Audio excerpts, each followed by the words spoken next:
வணக்கம் நண்பர்களே, நான் தான் உங்க ரியாஸ் அஹ்மத் பேசுறேன். இந்த வாரம் சினிமாவும் நானும் நிகழ்ச்சியில நான் கொஞ்சம் அந்த கலைஞர்கள பத்தி ஒரு சின்ன கலெக்ஷன்ஸ் எடுத்து வச்சிருக்கேன். இப்ப அத பத்தி தான் உங்க கூட பேசப் போறேன்.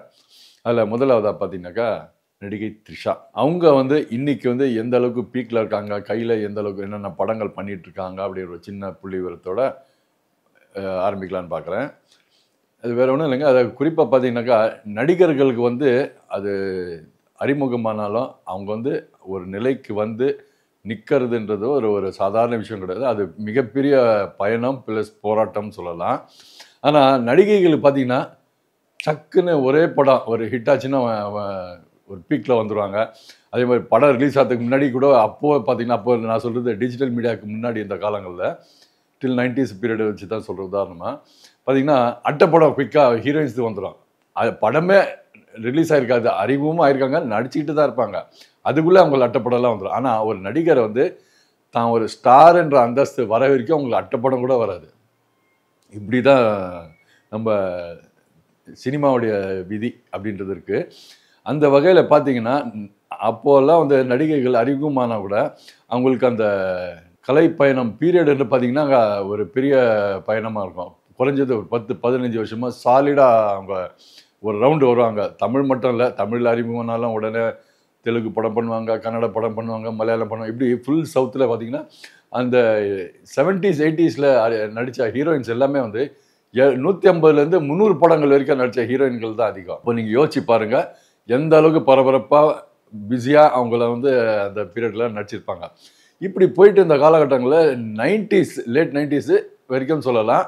அதாவது லேட் 90s சொன்னாக்கா, கடைசியா அந்த சிம்ரன், ஜோதிகா அந்த காலங்களோட பார்த்தீங்கன்னா, இந்த மாரி ஒரு லாங் ஸ்டாண்டிங் ஹீரோயின் பீரியட்ன்றத அப்படியே கொஞ்சம் கொஞ்சமா ஃபேட் ஆக ஆரம்பிச்சு, எப்போ சினிமா நெகட்டிவ்லேருந்து டிஜிட்டலுக்கு மாறுச்சோ, அப்போவே பார்த்தீங்கன்னா, எண்ணிக்கை குறையிற அளவுக்கா தான் அவங்களுடைய ஆயுள் காலமா தான் இருக்கு. சினிமா ஆயுள் காலமா அப்படிதான் மாறிப்போச்சு. ஒரு வருஷத்துக்கு 200லேருந்து 250 படங்கள் வரைக்கும் ரிலீஸ் ஆகிட்டு இருந்தா கூட, அதுல 40லேருந்து 50 படங்கள் மட்டும்தான் நோன் ஃபேஸஸ், அப்புறம் உச்ச நட்சத்திரங்கள், பெரிய டைரக்டர்கள், பெரிய பேனர்கள் இப்படி இவங்களுடைய படங்களா வரும். மீதி 150லேருந்து 175 படங்கள் வரைக்கும் பார்த்தீங்கன்னா, புது இயக்குனர், புது தயாரிப்பாளர், புது கதாநாயகன், புது கதாநாயகி இப்படி வருவாங்க.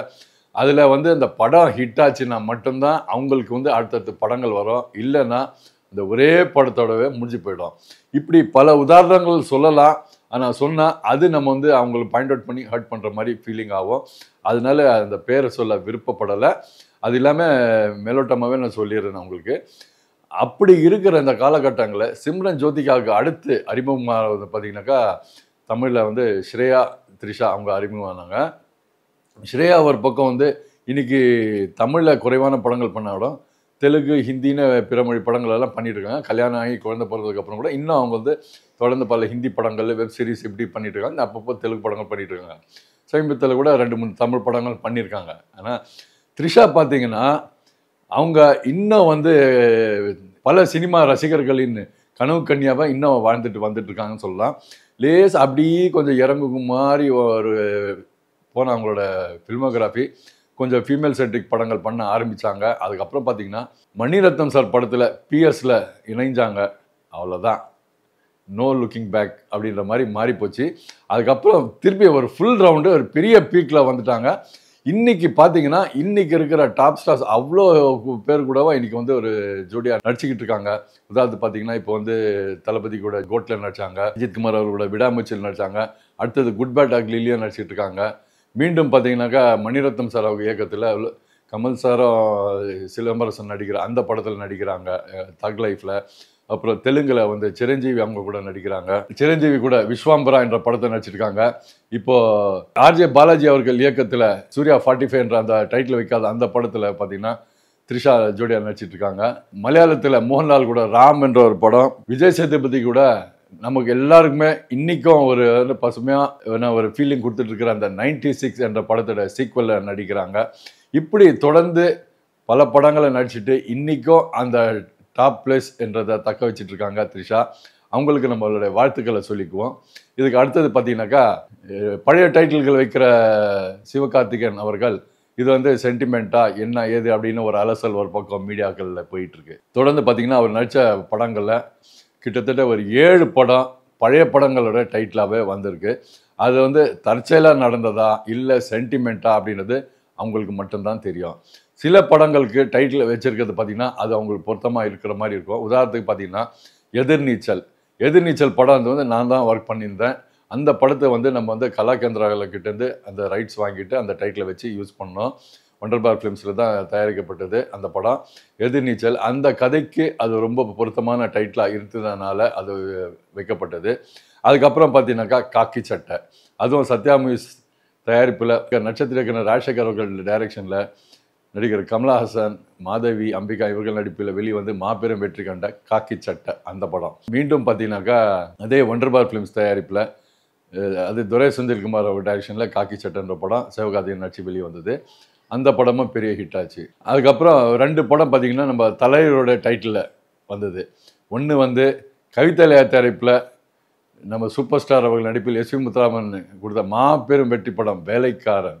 இப்போ கூட பார்த்தீங்கன்னா 2 நாள் முன்னாடி தான் 38 இயர்ஸ் ஆஃப் வேலைக்காரன் சொல்லிட்டு தலைவர் ஃபேன்ஸ் எல்லாம் கொண்டாடிட்டு இருந்தாங்க. அந்த படத்தோட டைட்டில் சிவகார்த்திகேயன் அவர் நடிப்பை மோகன்ராஜ் அவர்கள் டைரக்ட் பண்ணியிருந்தாங்க.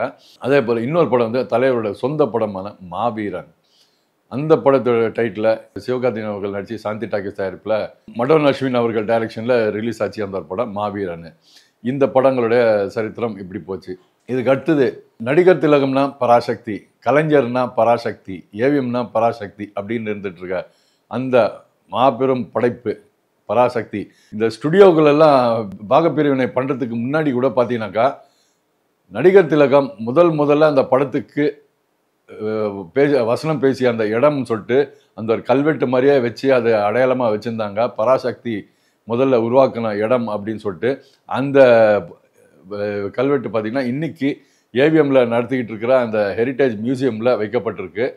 அப்படிப்பட்ட அந்த பராசக்தியோட டைட்டில் இப்போ சுதா கொங்கரங்க டைரக்ஷனில் நம்ம சிவகார்த்திகேயன் அவர் நடிப்பில் உருவாகிட்டு இருக்கிற அந்த 1960s பேஸ் பண்ண அந்த பயோபிக் மாதிரி நினைக்கிறேன். அந்த படத்துக்கு இந்த டைட்டில் வச்சுருக்காங்க பராசக்தி அப்படின்னு. அதுக்கு நடிகர் திலகமுடைய ரசிகர்கள் சைட்லேருந்து ஒரு சின்ன எதிரொலி கூட கிளம்பிச்சு. அதுக்கப்புறம் இப்போ கொஞ்சம் வந்து கூலாகி போச்சு பார்த்தீங்களா. அதுக்கு அடுத்தது ஏஆர் முருகதாஸ் அவர்கள் இயக்கத்தில் சிவகார்த்திகேயன் அவர்கள் நடிக்கும் மதராசி என்ற ஒரு டைட்டில் வச்சுருக்காங்க.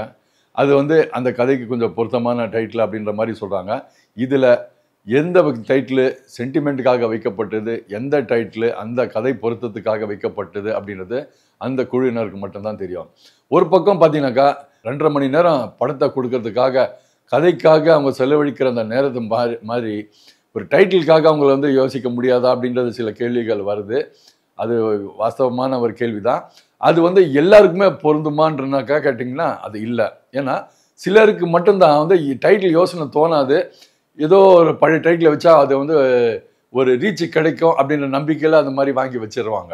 ஆனால் சில டைட்டில் பார்த்தீங்கன்னா அது பழைய டைட்டிலாக ஏற்கனவே வந்த டைட்டிலாக இருந்தால் கூட இந்த கதைக்கு இந்த டைட்டில் உண்மையிலே ரொம்ப பொருத்தமாக இருக்கும். அந்த பழைய டைட்டில் வந்திருந்தா கூட பரவாயில்லன்னு சொல்லிட்டு அந்த மாதிரி பார்வையில் டைட்டில் மறுபடியும் வந்து வைக்கிறது தான் அது வழக்கமாக வந்திருக்கு. அந்த வகையில் இந்த டைட்டில்களுடைய விஷயங்கள் எனக்கு தெரிஞ்ச சில தகவல்கள் உங்களோட இப்போ நான் ஷேர் பண்ணியிருக்கேன். இப்படி இந்த மாதிரி எனக்கு தோன்ற சில விஷயங்கள் ஒவ்வொருத்தருக்கும் ஒரு பார்வை இருக்கோ அந்த மாதிரி இந்த 2 பேர் பற்றி இந்த 2 பேர் த்ரிஷாவுடைய கரண்ட் ஃபில்மோகிராஃபி ஆகட்டும், அப்புறம் சிவகார்த்திகேயன் அவர்களோட படங்களில் வைக்கப்பட்ட அந்த பழைய டைட்டில் ஆகட்டும், இது என்னோட பார்வை தான். உங்களோட பார்வை வேறையாக இருக்கலாம். எதுவாக இருந்தாலும் உங்களோட பார்வையை இந்த வீடியோ கீழே கமெண்ட் பாக்ஸில் கமெண்ட் பண்ணுங்கள். மீண்டும் அடுத்த வாரம் இதே போல் பல சுவாரஸ்யமான நிகழ்ச்சிகளோடு உங்களோட சந்திக்கிறேன். அது வரைக்கும் உங்களோட விடைபெறுவது உங்கள் நண்பன் ரியாஸ் அஹ்மத்.